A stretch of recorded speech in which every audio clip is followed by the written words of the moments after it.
Metropolitan Chicago is one of the most religiously diverse areas in the world, and for more than a half-century, Sanctuary has reported and reflected on our faith-filled community. Sanctuary tells stories of faith from both inside our houses of worship to the streets and neighborhoods where faith is acted out every day with acts of kindness and concern. From food pantries to peace initiatives, from worship services to servicing the poor, Sanctuary has a proud history of reporting on the goodness that flows from our faith traditions. Watch Sanctuary every Sunday at 12 noon.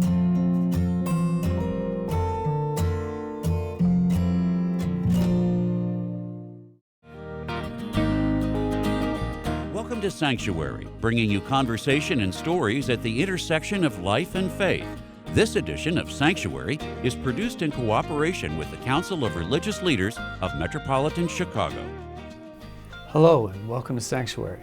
I'm Nisan Chavkin, Executive Director of the Council of Religious Leaders of Metropolitan Chicago.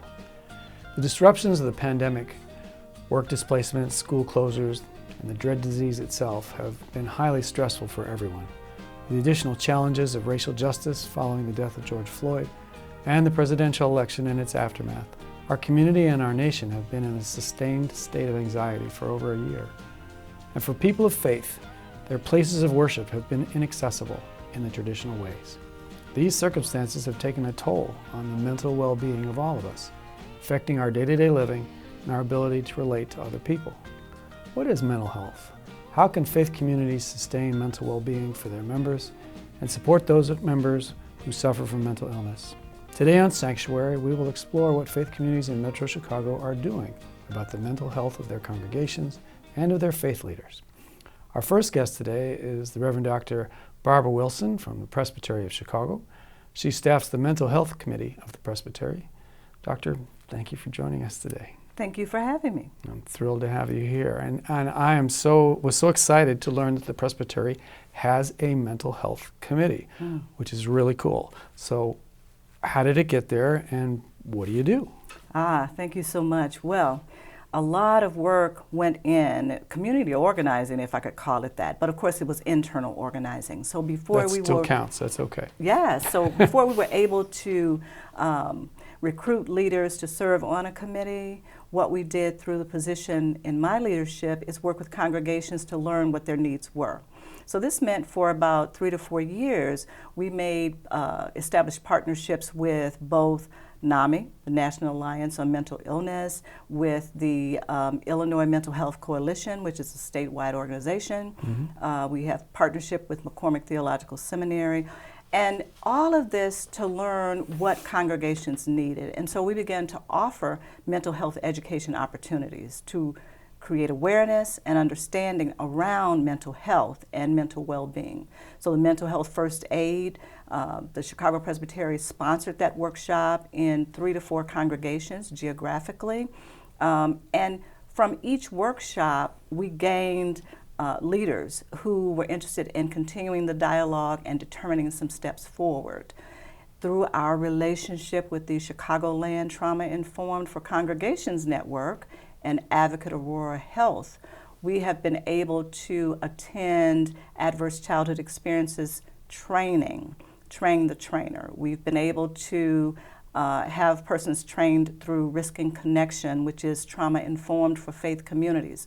So what I'm trying to say is, prior to COVID, the understanding of our call and responsibility to give support to members of our congregations and leaders serving in our communities, both in Cook, DuPage, and Lake counties in this presbytery to give support. So we had listening sessions, we've done World Cafe in the past where we heard what the needs were, and that's why we began to sponsor those trainings. As a result, by 2019, leaders, at least 4 leaders, stepped up and said, you know what, we need to train the trainers, right? We need to take a train the trainer. So now, we not only have a mental health committee with leaders who are committed to the call, but also trained to offer companionship training, which is through Pathways to Promise. And a training not for clinicians, right? We understand that experts and clinicians are valued and are needed, we also understand we need to be in relationship with everyday folks within congregations who want to, out of their understanding of faith and following of Jesus Christ, want to strengthen their own skill in journeying toward mental wholeness and wellness. And that's how we've built this work and now able to have a committee and deepen the partnerships that we have, if that makes sense. That makes a ton of sense. So you talk about mental wholeness. Has the Presbytery sort of developed a baseline, what is mentally whole, or a vision of what it looks like, and where is it rooted? Or is that, or just sort of picking up people where they are and moving forward? Right. I would say it's rooted certainly in our biblical and theological understandings, and I want to share something that is noted in our Book of Order. So as Presbyterians, PCUSA, we are called to be communities of faith, love, hope, and witness. So a part of that means that we attend to spiritual growth and development of ourselves, people within our congregations, and that extends to and with those who are in our communities all around us. And so that is what mental wellness and wholeness is about. How do we journey together in a way that's more healthy, where we are able to be self-aware increasingly of our own strengths and our own growing edges, that we bring all of our whole selves to whatever the work is we're doing together, to whatever our relationships are, and then how do we then consider and attend to the building of those relationships and partnerships so that we're clear on expectations, we are clear on purpose, and so all of that in terms of the journeying together is a part of mental wellness for us. And of course, we are not striving to be to train clinicians. We are not experts in clinicians, right? So we understand we are to partner with experts, whether social workers, psychologists, psychiatrists, persons who are in academia, who are doing the research in trauma-informed, trauma healing. So we have those collaborations to inform the work that we do. So that's very helpful. And it sounds like the response to this calling, if you will, this mission within the Presbytery has been very positive out in the congregations. People find this helpful. Absolutely so. And I want to also name that it really is incremental, forward movement, because we understood we needed to hear from our congregations. And for example, if a congregation had a soup kitchen or community dinner, and some of those have remained open with appropriate restrictions and protocols during COVID, of course, and persons from the community attended, and congregants learned that if a person shared they have some mental diagnosis, or it doesn't have to be someone diagnosed with mental illness that we're aware of, but as we see mental emotional upheaval, congregants wanted to be able to understand some behaviors, how do we reduce stigma and become not comfortable but better informed as we move among one another and others. Because we do have people in our faith communities, whether in the congregation or within the community surrounding, who are living with mental illness, who may not be diagnosed, but who have mental emotional upheaval. We all experience adversity in a number of ways and trauma. So the whole goal is to help normalize our understanding of what trauma is, even if a person does not have a mental illness diagnosis. Yeah, well, it sounds like if anybody was prepared for the pandemic, you might have been, but how did it go? What was it like to respond on this last year? Yes, well, I would say we had a measure of preparedness, but no, as others, it has been most challenging, right? And so what I will say, our mental health committee was not formed officially until after COVID had descended upon Okay. us. The good news is that we had begun the training, offering the workshops, so we had some traction in relationship with congregations. But the Presbytery has, through other entities within the Presbytery, offered funding for congregations for technology, to help congregations that needed that assistance to shift, to have a hybrid or have online or have conference calls, those who needed it. There are resources, of course, for our pastors and other ministers through our Board of Pensions. So there are other opportunities to resource our congregations that the Mental Health Committee, which wasn't formed yet, we couldn't provide. What we've been doing since that time as a presbytery is through our partnership with McCormick Seminary, the Trauma Symposium, and that took place last year in 2020. That was planned prior to COVID, so it's wonderful how things do really work together. And you did it anyway. Yes, we did it anyway. It was supposed to be in person one day. It ended up being several times a month and then monthly, virtually, connecting COVID, trauma, and mental health. These are just some of the titles. Vulnerable children in times of heightened stress, child abuse and prevention and resilience, COVID grief is different, health and immunity, financial trauma. So from April through October of last year, Dr. Stephanie Crumpton and myself, she's a professor at McCormick Theological Seminary, we designed the Trauma Symposium to inform, educate, reduce stigma on 3 levels. The first one was the neuroscience. How do we provide nuggets of understanding of trauma and adversity from the neuroscience? And we brought in persons to do that, experts to do that. Secondly, we also wanted to share with congregations and others for the whole McCormick community, including Presbytery of Chicago, what are some models that are being implemented right now in mental health, in trauma healing, trauma informed?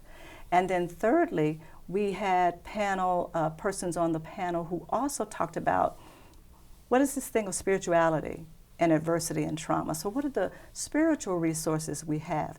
And this was an not only ecumenical but an interreligious undertaking, so that it wasn't simply for Christian folk like ourselves, it was for all faith communities. Got it. And that was helpful. I'll bet. Now, I'll give you 60 seconds to wrap up. Just is there, because we're wrapping up a year in 60 seconds, I apologize, but are there any takeaways or suggestions you might offer to other faith communities about how to promote the emotional wholeness of their community members? I would. I'd say, first of all, it's incremental and build bridges. Begin to build the relationships with leaders in congregations and surrounding community who have asked for and have an interest. Provide educational opportunities to reduce stigma, to increase our understanding of what mental illness, mental well-being is. And this has to be built over time. And then collaborate with partners to offer. Dr. Barbara Wilson, this could go on a long time, but thank you so much for sharing these insights and your time with us. I appreciate it. We appreciate it. Thank you for having us. Okay. And our discussion will continue right after the break with more insights on mental health and faith communities.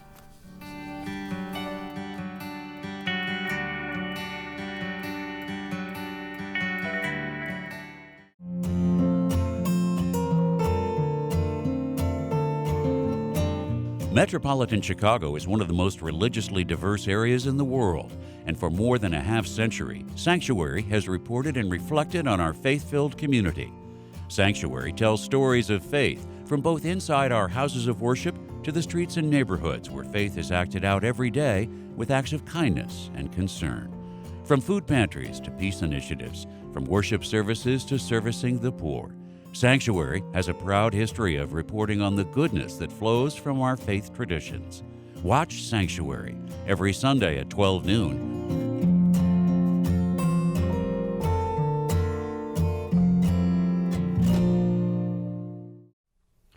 Welcome back to Sanctuary. I'm Nisan Chavkin, and today we're discussing mental health and how our faith communities are responding to heightened needs in what have been very trying times.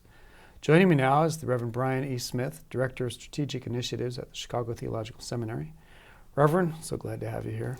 Glad to be here today. And I asked you here because you were heading a really exciting project smack dab in the middle of the pandemic. It was a grant from the Luce Foundation, I think that's what it's called, to help faith communities deal with the pandemic.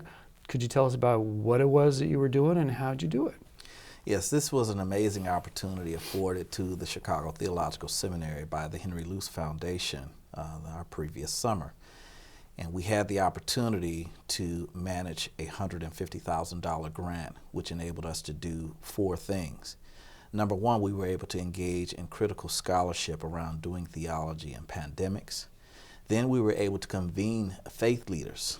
We convened some 40 faith leaders based on the south side of Chicago and even some on the west side of Chicago. Mm-hmm. And we were able to do multiple listening sessions to determine some of the unique challenges that they faced. And then we were able to provide counseling support services for clergy, giving them the opportunity to have group therapy sessions and individual sessions to deal with mental health and issues related to what they were dealing with in terms of being clergy leaders in the midst of a pandemic. And lastly, we provided grants, 30 grants to faith organizations, helping them to deal with their virtual capacity and enabling them to get subscriptions and opportunities to build their abilities to do virtual worship. Wow. So it was a cool initiative. I was excited to be part of one of those listening sessions, and I remember that it was very intentionally an interfaith experience. And were there things that they were telling you in these listening sessions? What themes were coming out of them? Was it specific to a tradition, or was it just specific to the role of being a faith leader during this crazy time? There were many themes, and understand this was in the aftermath of the George Floyd murders. Yes. So not only were we dealing with this pandemic, but we were also dealing with the unrest that unfolded after that occurred. So faith leaders were dealing with these 2 twin pandemics, as I would call, and they were facing unprecedented crises. So one of the things that they shared with us was the fact that they were happy that they were not alone. They were grateful, obviously, for the material opportunities, but they were also grateful to be able to dialogue, because being in ministry can often be a lonely place. Right. And so to convene these faith leaders and to see that your rabbi, your imam, your pastor is dealing with the same challenges, I think it gave them great comfort. And they were able to stand together in solidarity to see that they were trying to meet the same needs of their respective communities. So what were some of the challenges that they identified coming out of these, as you put it, these twin pandemics? Well, number one, especially when you're looking at the south side of Chicago, this is a neglected portion of our city. And they were already dealing with the history of redlining and underinvestment, so on and so forth. But now you add in this pandemic, which basically prevented us from being able to make contact with the individuals that we seek to serve. And so there was a sense of frustration, a sense of loneliness, not being able to connect with the people that you have committed yourselves to serve. And I think that clergy leaders just needed some guidance, someone to say that things are going to be okay, and people that would enable them to be able to work together to support the people that they are commissioned to serve. So we learned quite a bit from that experience, and we learned that networking is powerful. We learned that many of us are doing tremendous work, but we're operating in silos. And so we broke down the silos, and we broke down this whole idea that people from different faith traditions can't work together. Because at the end of the day, it's all about community. It's all about expressing love. And of course, for those of us who have faith in a higher power, we're talking about the love of God in the way that we see God. And we were able to share without condemning each other, without fighting, without arguing about theology. And we were able to focus on what mattered most, and that was the community. Well, that's an exciting affirmation of interfaith work. And you know, we were talking about this before we got on camera, that I always worry about the cobbler's children going barefoot. And so I was so excited about your program actually looking into the stewardship needs of clergy, because faith leaders, their job is helping other people. So who is helping the helpers? And what was involved in that? How did that work? Number one, you have to look at the fact that clergy people often pour into everybody else 7 days a week. Usually we have our worship time towards the end of the week, but then you have the issues of life and death that occur throughout the week. Clergy are always present for births, for death, for transitions, for growth opportunities with our youth. And you don't have a designated time when you are really off the clock, so to speak. And we learn that quite often our communities are not sensitive to the fact that these clergy members are humans too. And like you said, who helps the caregiver? And I think it's very important that we are not dismissive of the needs of those who care for others. In the midst of a pandemic, the needs tripled. You talk about mental health, you're talking about congregations filled with individuals who are lonely. You have seniors who are afraid, who are vulnerable. You have people that are actually becoming ill, and many people, especially in the Black community, who were dying. And so these pastors, these imams, these rabbis are placed in a situation where they're dealing with this crisis, and then they're concerned about their own health. I think within my group, I had at least 4 members that tested positive for COVID. And I had 2 members that got cancer during this pandemic period. And yet they're on the front lines. They're still trying to serve. What do you say to them? How do you assist them? What's going on in their minds? And of course, because of my unique position, I think probably since I've been working in the academy and even in ministry, I've interfaced with over 600 faith leaders. And I hear their stories. And they don't often have people that they can talk to. Sometimes they don't even go to the counselor, but because of our conversations, they talk to me. And they share with me this sense of loneliness, this sense of feeling overwhelmed and dealing with death constantly and not having all the answers. Because let's face it, we had to learn on the job. We had no preparation for this. How do you deal with a pandemic? How do you lead a congregation that you cannot see, that you cannot touch?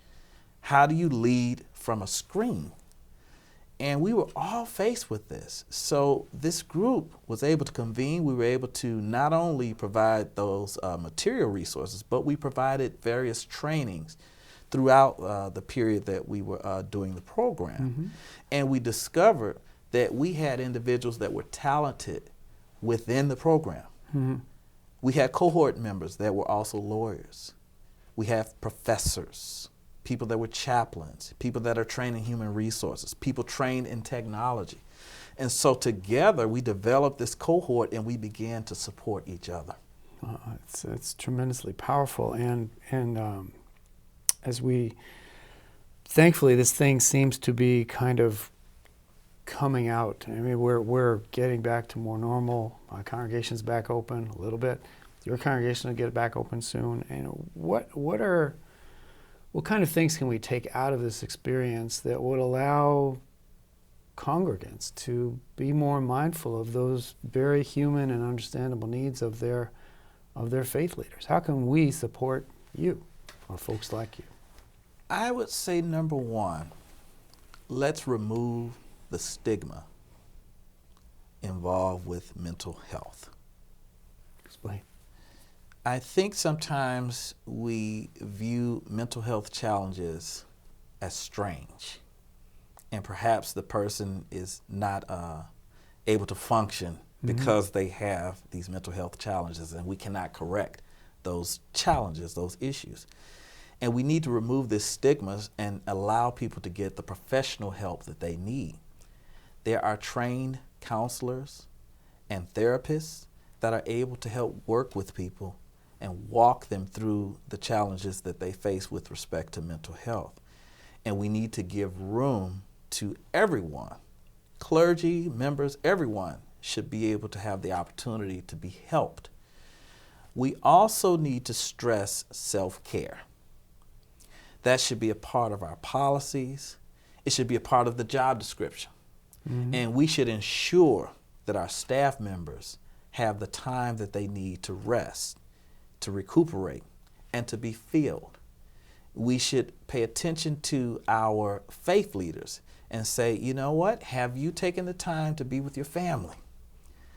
Are you actually having a good hot meal? Mm-hmm. Are you exercising? And maybe even weave it into their job description. We're going to take some time to make sure that you take time for yourself. Mm-hmm. Because if you're empty, you can't pour out over your congregation. No, you cannot, for sure. So my last question, we got about a minute to wrap up, is how do you get your faith leader to listen to you when you say that? Well, you know, miracles are possible. But I think that faith leaders are more aware now than they ever have been, mm-hmm. Mm-hmm. that there's a tremendous need for self-care. And you're seeing more and more individuals say, I need time off. I interface with these individuals, and they are actually admitting that they need help, mm-hmm. which is promising. So, of course, we live in a work-oriented culture. Yes. You know, the whole idea is to just work, work, work, work. But I think if we make it a part of our dialogue, I think we can improve things. Wow, that's tremendous. Brian, I'm so grateful for the work you've been doing, and I'm so grateful that you're able to share that work here with our viewers today. Reverend, I thank you again for doing this, and I really do appreciate it. Thank you. Glad you came down. And I also want to thank Dr. Wilson, who's joined us earlier. If you'd like to learn more about mental health and avenues for assistance, you can contact the National Alliance for Mental Illness, or NAMI, here in Chicago. Their web address is on the screen. Again, I thank you for joining us today, and we'll see you next time on Sanctuary.